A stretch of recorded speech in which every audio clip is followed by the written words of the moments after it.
So let's begin. Mister Tripler guys, Bangladesh free fire কমিউনিটির মধ্যে mister Tripler কে চেনে না এমন পাবলিক আশা করি একটাও নেই। এবং গাইজ, তোমরা যেমনটা জানো মিস্টার ট্রিপলার কিন্তু চ্যালেঞ্জিং ভিডিও বানিয়ে থাকে। মূলত আজ থেকে 5 বছর আগে মিস্টার ট্রিপলার ভাই এইরকমের একটা চ্যালেঞ্জ ভিডিও বানাতে গিয়েছিল, যেখানে মিস্টার ট্রিপলার ভাইয়ের চ্যালেঞ্জ ছিল যে ম্যাচের মধ্যে থেকে যে কোনো একটা এনিমির সঙ্গে টিম আপ করবে এবং সেই এনিমিটাকে প্রোটেক্ট করে ম্যাচের লাস্ট পর্যন্ত বাঁচিয়ে রাখতে হবে। যেমন কথা অমন কাজ, মিস্টার ট্রিপলার ভাই মূলত পিকের মধ্যে একটা সুন্দরীর সঙ্গে টিম আপ করে এবং তার সকল লুট তাকে দিয়ে দেয়। ম্যাচের মধ্যে চ্যালেঞ্জ ঠিকঠাকই চলতেছিল, কিন্তু যখন মিস্টার ট্রিপলার ভাই পিক থেকে পশ্চিমকের এই দিকে আসে, তখন জানি না কোথা থেকে একটা গাড়ি এসে মিস্টার ট্রিপলার ভাইয়ের সঙ্গে থাকা সুন্দরীকে একদম উড়িয়ে দেয় এবং ইনস্ট্যান্ট মেরে ফেলে। চোখের সামনে নিজের সুন্দরীর মৃত্যু দেখে মিস্টার ট্রিপলার ভাই অনেক বেশি রেগে যায় এবং মিস্টার ট্রিপলার ভাই সিদ্ধান্ত নেয় যে তার নিজের সুন্দরীর মৃত্যুর বদলা নেবে এবং তারপর যেটা হয় সেটা তো ইতিহাস।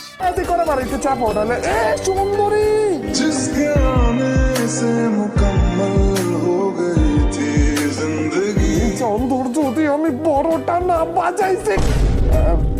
ওকে, AWM এর হেডশট ছিল আর কি। ওকে, তো গাইস, দেখতেই তো পারলা সুন্দরীর মৃত্যুর বদলা নিতে গিয়ে মিস্টার ট্রিপলার কি হাল হয়েছিল। ওকে।